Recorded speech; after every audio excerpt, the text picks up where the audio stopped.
عادل college کے زمانے میں مجھے ملا تھا۔ امی سے ذکر کیا تو انہوں نے مجھے کالج سے ہی ہٹا لیا۔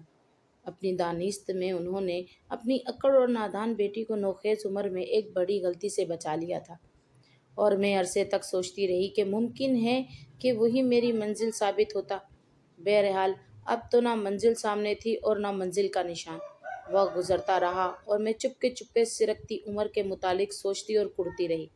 اس سوچ نے روز بروز میری سنجیدگی میں اضافہ کر دیا، جبکہ چہرے پر شادابی اور لبوں پر مسکراہٹ ہی تو انسان کو پرکشش بناتی ہے۔ مگر میں کسی اور ہی فکر کا شکار تھی۔ وقت نے کروٹ لی اور ماں کا انتظار ختم ہوا۔ خدا خدا کر کے ہمارے مقبرے جیسے گھر میں بھی کوئی امیدوں کے چراغ جلنے والا داخل ہوا۔ مہروز خان نے میری سنجیدگی سے متاثر ہو کر میرا رشتہ بھجوایا۔ وہ ہمارے دور دور کے رشتے دار ہوتے تھے، اس رشتے فوراً منظور کر لیا، کیونکہ مہروز میں بجز اس کی اور کیا کمی تھی کہ یہ اس کی دوسری شادی تھی۔ وہ نامی گرامی وکیل تھے، اچھے پریکٹس تھی، صاف ستھرا بنگلہ، 2 کاریں اور زندگی کی ہر آسائش کا سامان موجود تھا۔ شکل واجبی تھی تو میں کون سی حسن کی پری تھی۔ شادی اتنی دھوم دھام سے ہوئی کہ لوگوں نے دانتوں میں انگلیاں دبا لی۔ دلہن بن کر جب مہروز خان کے گھر آئی، انہوں نے ان الفاظ میں میرا خیر مقدم کیا: رقیہ، میری کوشش رہے گی کہ تم کو کوئی تکلیف نہ ہو، مگر میری پہلی بیوی کے بارے میں بھی کوئی سوال مت کرنا، میرے دل کے زخم کو چھیڑنے کی کوشش نہ کرنا، ورنہ یہ راز تمہارے لیے بھی غم کا ثابت ہوگا۔ میری سمجھ میں کچھ نہ آیا، میں خاموش ہو گئی۔ تب وہ میرا ہاتھ اپنی آنکھوں سے لگاتے ہوئے بولے: میری ہمسفر، زندگی تنہا نہیں گزرتی، ایک زخم کھا چکا ہوں، دوسرا تم نہ لگانا۔ میں سر جھکائے یہ سب سنتی رہی۔ مجھے لگا وہ مجھ سے شادی کر کے بہت خوش ہیں۔ منہ دکھائی میں بہت قیمتی اور خوبصورت سونے کا سیٹ دیا جس میں ہیرے لگے ہوئے تھے۔ خوش اسلوبی سے وقت گزرنے لگا۔ میں ہر طرح سے خوش اور مطمئن تھی، مگر ایک سوال کبھی کبھی ذہن میں کانٹے کی طرح کھٹکتا تھا۔ مہروز اتنے اچھے تھے تو ان کی پہلی شادی کیوں ناکام ہو گئی؟ آخر اس کے پیچھے ایسا کیا راز ہے؟ ایک روز ہم اپنے کسی رشتہ دار کی شادی میں گئے۔ وہاں ایک خاتون سے ملاقات ہوئی جو بہت خوبصورت تھی، قریب بیٹھی تھی، لہٰذا بات چیت ہونے لگی۔ اس نے بتایا کہ مہروز اس کے سابقہ بہنوئی ہیں، اس کی پہلی شادی اس کی باجی سے ہوئی تھی، دونوں میں بہت محبت تھی اور یہ بڑی کامیاب شادی تھی۔ لیکن شادی کے 2 سال بعد اچانک مہروز نے میری باجی کو طلاق دے دی۔ وجہ انہوں نے بتائی نہ باجی نے۔ ان دنوں میری بہن امید سے تھی، مگر ایک سنگ دل انسان نے کبھی اپنی بیٹی کی شکل بھی نہ دیکھی۔ میری بہن نے بیٹی کی خاطر دوسری شادی نہیں کی، وہ نوکری کرتی ہے اور اپنی بیٹی کے لیے جی رہی ہے۔ اس خاتون نے بات ختم کی اور چلی گئی۔ وہ راز جو میں جاننا چاہتی تھی آج اتفاق سے اس عورت نے بتا دیا، جو میرے لیے اجنبی تھی، لیکن راز پھر بھی راز ہی رہا۔ آخر مہروز نے بیوی کو کیوں طلاق دی اور دونوں نے اس کی وجہ کیوں کسی کو نہ بتائی؟ کسی نے بھی دنیا کے سامنے ایک دوسرے کو برا بھلا کہا نہ عیب گنوائے۔ اب میں زیادہ اپسیٹ رہنے لگی۔ کچھ دن خود پر قابو رکھا، پھر آخر بے چینی نے وہی سوال کرنے پر مجبور کر دیا جو میں نہیں کرنا چاہتی تھی۔ مجھ کو اب مہروز پر اعتماد ہو گیا تھا کہ وہ ناراض ہوئے بھی تو وقتی طور پر ہوں گے، لہٰذا ہمت کر کے ان سے پوچھ ہی لیا: آپ نے پہلی بیوی کو طلاق کیوں دی تھی؟ اب ہم اتنے گل مل گئے تھے کہ یہ پوچھنا معمولی بات لگتی تھی، مگر وہ ایک لمحے کو تو ساخت ہو گئے اور ان کے چہرے پر کرب نمایاں ہو گیا۔ تھوڑی دیر دم سادھے رہنے کے بعد بالآخر وہ بولے: میں اس سے محبت کرتا تھا، مجھے اس سے کوئی شکایت نہ تھی۔ طلاق دیتے وقت بھی دلی کیفیت ہوئی تھی، لیکن یہ دیکھ کر چپ ہو گئے۔ میں بے چینی سے ان کا منہ تک رہی تھی۔ بتا بھی دیجیے، کیا اس نے خود طلاق مانگی تھی؟ اس کے تو وہم و گمان میں بھی نہ تھا کہ میں اچانک اس کو ایسا مزدہ سناؤں گا۔ اس نے تو مجھے ایک خوشخبری سنائی تھی جس کے سبب میں نے اسے طلاق دے دی۔ بہرحال جو ہونا تھا ہو گیا، وجہ تم کو کبھی نہ کبھی معلوم ہو ہی جائے گی، فکر مت کرو، یہ راز بھی کسی روز کھل جائے گا۔ میں نے جان لیا کہ مزید اصرار کرنا ان کے زخموں کو ادھیڑنا ہے، کیونکہ ان کا چہرہ بتا رہا تھا کہ وہ ناراض ہے، لہٰذا اس وقت خاموشی میں ہی عافیت جانی۔ تبھی انہوں نے کہا: اپنا دل چھوٹا مت کرو، ایک نہ ایک دن تم جان لو گی، میری کم نصیبی کو جاننے میں زیادہ وقت نہیں لگے گا۔ انہوں نے یہ بات کچھ اس طرح بے بس سے کہی کہ میں شرم سے پانی پانی ہو گئی۔ اتنی محبت کرنے والے شوہر کو میں کوئی اذیت دینا نہ چاہتی تھی۔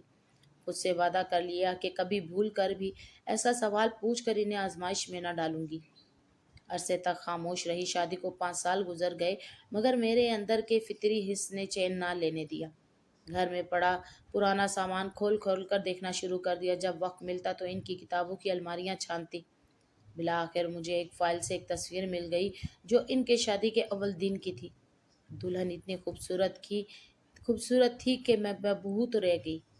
یا اللہ، ایسی حسین لڑکی اور اس سے محبت کرتے تھے جس کے لیے اب بھی اداس رہتے ہیں، کیوں کر ان کو طلاق دے دی؟ غصے میں یا کسی شک کی بنا پر، لیکن کبھی بھی ان پر کوئی الزام نہ لگایا، نہ اس کی بے وفائی کے بارے میں زبان کھولی۔ میرے دل میں ہلچل مچ گئی اور میں سوچ سوچ کر بیمار ہو گئی۔ ایک روز مہروز نے میرے چہرے کو بہت غور سے دیکھا، پھر بولے، تم روز بروز مرجھائی جاتی ہو، چلو میں تم کو کسی ڈاکٹر کو دکھا دوں۔ میں بیمار نہیں ہوں، گھر میں بہت تنہائی محسوس کرتی ہوں۔ آپ صبح کورٹ چلے جاتے ہیں اور تمام دن مصروف رہتے ہیں، شام کو بھی آرام نہیں کر پاتے۔ کبھی کیس کی تیاری تو بھی موکلوں سے سر کھپانا، بس آپ کی منتظر رہتی ہوں۔ آپ کے پاس وقت نہیں، میں بات کس سے کروں؟ کہنے لگے، ایسا کرو، کچھ دن کے لیے میکے چلی جاؤ، وہاں تمہارے بہن بھائی ہیں، امی بھانجے بھتیجے ہیں، تمہارا دل لگ جائے گا۔ جب تک جی چاہے رہنا، پھر گھر آ جانا۔ میں نے تو تم کو کبھی میکے جانے سے منع نہیں کیا ہے۔ میرا دل نہیں کرتا اپنا گھر چھوڑ کر کہیں جاؤں، مجھے اپنے گھر سے محبت ہے، یہیں سکون ملتا ہے۔ ٹھیک ہے، وہ بولے، لیکن انسان کو کبھی کبھی بھیڑ بھاڑ میں رہنا اچھا لگتا ہے۔ تیار ہو جاؤ، میں خود تم کو اماں کے پاس چھوڑ آتا ہوں۔ میروز کے اصرار پر میں میکے آ گئی۔ امی نے بھی کہا، تم بیمار نظر آ رہی ہو، سچ بتاؤ کیا بات ہے؟ تم شوہر کے ساتھ خوش تو ہو؟ ہاں ہاں، میں ان کے ساتھ بہت خوش ہوں، وہ بہت اچھے ہیں، لیکن مجھے اب تنہائی محسوس ہونے لگی ہے۔ میں نے تو تم سے پہلے بھی کئی بار کہا ہے کہ تم کسی اچھے ڈاکٹر سے علاج کرواؤ۔ شادی کو 6 سال ہونے والے ہیں اور ابھی تک تمہاری گور دھری نہیں ہوئی ہے۔ تنہائی تو محسوس ہوگی نا امی؟ جب میرے شوہر کو اس بارے میں فکر نہیں، پھر مجھے کیوں ہو؟ انہوں نے تو ایک بار بھی مجھے نہیں کہا کہ ہمارے یہاں اولاد کی کمی ہے، بلکہ میں نے 1 2 بار کہا بھی تو بولے، اولاد اللہ کا مال ہوتی ہے، وہ جب چاہے دے دے، مایوس نہ رہا کرو، اللہ نے چاہا تو ہو جائے گی۔ امی خاموش ہو گئی۔ مہروز ہر ہفتے آتے، صبح سے شام تک میرے ساتھ رہتے، کہتے، سوچا مت کرو، خوش رہا کرو، دیکھو یہاں آ کر تمہاری صحت پہلے سے کہیں بہتر ہو گئی ہے۔ واقعی امی کی توجہ اور دیکھ بھال سے میں بہل گئی تھی، اور اب میرا دل ان کے گھر میں لگنے لگا تھا۔ گھر آتی، چند روز بعد جی چاہتا پھر سے ماں کے پاس چلی جاتی۔ میرا دل واقعی ماں کے ٹوٹے پھوٹے مکان میں ہی بہلتا تھا۔ مجھے اب بنگلہ، کاریں، ملازمین سب برے لگتے، کیونکہ مہروز کی مصروفیت کھلتی اور تنہائی کلیجہ کھانے لگی۔ یہ بات انہوں نے بھی محسوس کر لی تھی، اس لیے وہ خود مجھے امی کے پاس چھوڑ جاتے اور کبھی کوئی روک ٹوک نہ کرتے، نہ بدظن ہوتے، بلکہ ان کی محبت میں اضافہ ہی ہوتا جاتا تھا۔ میں بھی ان سے محبت کرتی تھی، مگر اب میرا دل ان کے ساتھ خوش نہ ہوتا تھا، کیونکہ ان کی خاموشی نے مجھے ڈس لیا تھا۔ جس دن میں اس الجھن میں گرفتار تھی، امی مجھے ایک لیڈی ڈاکٹر کے پاس لے گئی۔ اس نے کچھ دوائیاں دی اور کہا کہ اب شاید سوچتی بہت ہے، کسی بات کی ٹینشن نہ لیا کریں اور خوش رہا کریں، آپ صحت مند ہیں اور انشاءاللہ اولاد بھی ضرور ہوگی۔ 1 ماہ بعد امی نے اصرار کیا کہ میں پھر سے ڈاکٹر کے پاس جاؤں اور علاج پورا کرواؤں، تاکہ کوئی کمی پیشی نہ رہے۔ جس روز ہم نے ڈاکٹر کے سے اپائنٹمنٹ لیا تھا، اس دن امی کی طبیعت ناساز ہو گئی۔ وہ بولی، بہن کو فون کر کے بلا لو اور اس کے ساتھ چلی جاؤ۔ بہن کو فون کیا تو وہ بولی، تمہارے بہنوئی کے مہمان آنے والے ہیں، میں نہیں آ سکتی، تم یہیں آ جاؤ، فارغ ہو کر ساتھ چلی جاؤں گی۔ میں ان کے اس گھر جا پہنچی اور دعوت کا کھانا بنوانے میں مدد کی اور بہن کے ساتھ کھانے کی میز لگا دی۔ جب بہنوئی صاحب اور ان کے مہمان نے گھر کھانا کھا لیا اور ڈرائنگ روم میں چلے گئے، جب میں نے بہن سے کہا کہ بھائی صاحب کے مہمان تو ابھی بیٹھے ہیں، جانے کب جائیں، ڈاکٹر کے پاس جانے کا وقت ہوا چلا ہے۔ اس دن میں ڈاکٹر کی طرف جانا نہیں چاہتی تھی، مگر اماں کے ڈر سے جانا تھا۔ بہن تیار ہونے لگی، اتنے میں بہنوئی اندر آئے تو انہیں ہم نے اسپتال جانے کا بتایا تو کہنے لگے، میرا دوست عادل ادھر ہی جا رہا ہے، وہ تم کو کلینک پر ڈراپ کر دے گا۔ بہن تیار ہوئی، انہوں نے برقع لیا اور میں نے چادر اوڑھ لی۔ کار میں بیٹھتے ہوئے میری نظر ڈرائیونگ سیٹ پر بیٹھے شخص پر پڑی اور میرے بدن میں برقی لہر دوڑ گئی۔ سوچ بھی نہ سکتی تھی کہ اتنے برسوں بعد اپنے کلاس فیلو عادل سے یوں اچانک ملاقات ہو جائے گی۔ اس نے بھی مجھے پہچان لیا، مگر ہم دونوں ہی چپ رہے۔ اس نے ہمیں کلینک پر اتار دیا اور بولا، میری رہائش یہیں قریب ہی ہے، آپ کو سواری کی دقت ہو تو مجھے فون کر دیجیے گا، میں آ جاؤں گا۔ یہ کہہ کر اس نے اپنا کارڈ میرے ہاتھ میں تھما دیا۔ دراصل وہ مجھ کو رابطے کا ذریعہ دے گیا تھا۔ اگلے روز شام میں عادل میرے بہنوئی کے ساتھ گھر آ گیا۔ امی کے تو وہم و گمان میں بھی نہ تھا کہ یہ وہی میرا کلاس فیلو ہو جس نے مجھ سے شادی کی خاطر میری والدہ سے ملنے کی خواہش کی تھی، اور جب میں نے امی سے کہا تھا تو انہوں نے مجھے کالج سے ہٹا لیا تھا۔ امی کے ذہن سے اب تو اس کا نام تک میو ہو چکا تھا، لیکن وہ مجھے نہ بھولا تھا۔ جب اسے پتہ چلا کہ میں اس کے دوست ارشد کی سالی ہوں تو بہنوئی کے توسط سے اس نے میرے بھائی ارسلان کو دوست بنا لیا۔ ان دنوں بھائی نوکری کی تلاش میں تھے، نوکری نہ ملی تو دبئی جانے کا خیال ظاہر کیا۔ تب بہنوئی نے ان کو عادل سے ملوایا کہ اس کا کام دبئی کے ویزے دلوانا ہے۔ یوں وہ امی کے گھر آنے جانے لگا اور ان کا منہ بولا بیٹا بن گیا۔ بھائی ارسلان تو دبئی چلا گیا، مگر عادل نے ہمارے گھر میں پنجے گاڑ لیے۔ امی سے کہا کہ میں تو دبئی ہوتا ہوں، وقتاً فوقتاً یہاں آنا جانا رہتا ہے، تبھی کبھی ہوٹل میں اور کبھی کسی دوست کے پاس ٹھہر جاتا ہوں۔ اس پر میری ماں نے کہا بیٹا تم یہاں رہ لیا کرو، کہیں اور ٹھہرنے کی کیا ضرورت ہے؟ دراصل امی چھوٹے بیٹے کے لیے بھی دبئی کے ویزے کی توقع کر رہی تھی، اور ارسلان بھائی کی وجہ سے بھی عادل کی احسان مند تھی۔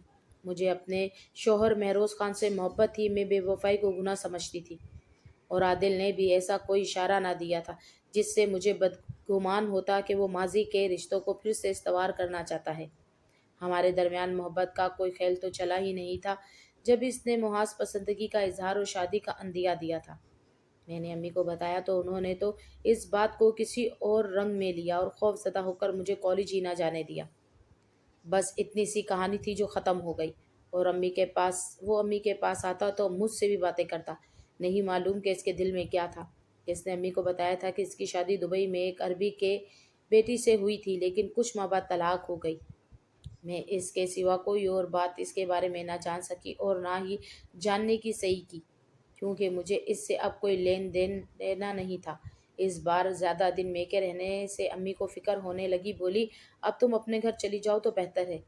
ان کے کہنے پر میں نے گھر جانے کی تیاری کر لی۔ امی مجھے چھوڑنے جا رہی تھی، انہوں نے محلے کے ایک لڑکے سے رکشہ منگوایا۔ اسی وقت عادل آ گیا اور بولا ماں رکشہ کیوں؟ کیا آپ مجھے غیر سمجھتی ہیں؟ میں آپ کو چھوڑ آتا ہوں، گاڑی ہے میرے پاس۔ میں نے منع کرنا چاہا تو بولا رقیہ آپ کی والدہ دل کی مریضہ ہیں، رکشے میں ان کو تکلیف ہوگی، میں آپ لوگوں کو پہنچا دوں گا، اس میں کیا قباحت ہے؟ اس نے کچھ اس طرح کہا کہ میں خاموش ہو گئی، اور اس نے ہمیں میرے گھر کے دروازے پہ پہنچا دیا۔ امی مجھے گیٹ پر چھوڑ کر عادل کے ہمراہ واپس لوٹ گئی۔ میں روز کورٹ گئے ہوئے تھے، شام کو آئے تو مجھے دیکھ کر بہت خوش ہوئے۔ بولے میں کچھ دنوں سے ایک کیس کی پیروی میں الجھا ہوا ہوں، سوچا تھا کہ اتوار کو لینے چلا جاؤں گا، لیکن تم خود آ گئی، یہ بہت اچھا ہو گیا۔ کیا رکشے پر آئی ہو؟ نہیں، امی خود چھوڑ گئی ہیں، دراصل ان کی طبیعت ٹھیک نہ تھی اس لیے وہ رکی نہیں۔ ہم رکشے پر نہیں آئے، ارشد بھائی کے ایک دوست امی کی طبیعت پوچھنے آ گئے تھے، انہوں نے ہی ہمیں اپنی گاڑی میں ڈراپ کیا ہے۔ اس بات کا مہروز نے کوئی نوٹس نہ لیا، بلکہ کہا کہ آنٹی کی طبیعت خراب تھی، اچھا ہے کہ تم لوگ گاڑی میں آئے۔ مہروز میں یہ خوبی بہت بڑی تھی، وہ بھی کسی کے بارے میں غلط نہیں سوچتے تھے، مجھ پر کبھی بھی کوئی پابندی نہیں لگائی۔ وہ کافی عرصہ ہمارے محلے میں رہ چکے تھے اور امی پر بھی انہیں پورا بھروسہ تھا۔ مجھے گھر آئے ہفتہ ہوا ہوگا کہ اچانک عادل کا فون آ گیا، رقیہ ارسلان نے دبئی سے کچھ سامان بھیجوایا ہے۔ میرا دوست جو پاکستان آ رہا تھا وہ سامان دینے آنٹی کے پاس گیا تھا، وہ ارسلان کا خط اور اس کا بھیجا ہوا سامان دیکھ کر بہت خوش تھی کہ اچانک ان کی طبیعت خراب ہو گئی اور ان کو اسپتال داخل کرانا پڑا۔ میں صبح سے ان کے پاس ہوں، اگر آنا چاہو تو ابھی آ جاؤ، میں تم کو لینے آ جاتا ہوں۔ میں نے فون بند کر کے مہروز کو کال کی، وہ بولے میں کورٹ سے فارغ ہو کر تم کو فون کرتا ہوں، تم چاہو تو ابھی اسپتال چلی جاؤ، ممکن ہے تمہاری والدہ کو اس وقت تمہاری ضرورت ہو۔ میں نے فون رکھا تو پھر سے گھنٹی بجنے لگی، یہ عادل کا فون تھا۔ کہنے لگا رقیہ دیر نہ کرو، میں صاف بات بتا دوں، تمہاری والدہ کو اٹیک ہوا ہے، تم فوراً آ جاؤ۔ میں کیسے آؤں؟ مجھے نہیں پتہ یہ اسپتال کہاں ہے۔ میں نے کہا نہ کہ آ کر لے جاتا ہوں۔ اس نے میرے گھر تو دیکھا ہوا تھا۔ وہ 15 منٹ میں پہنچ گیا۔ امی اسپتال میں داخل تھی، لیکن ان کی حالت سنبھلی ہوئی تھی، ان کی حالت تشویشناک نہیں تھی۔ جب انہوں نے مجھ سے اچھی طرح سے باتیں کی تو مجھے اطمینان ہو گیا۔ میں نے اس کو فون کر کے بتایا کہ امی کی حالت اب اطمینان بخش ہے، آپ کام چھوڑ کر مت آئیے، شام کو گھر آئیں گے تو میں آپ کے ساتھ دوبارہ اسپتال آ جاؤں گی۔ اب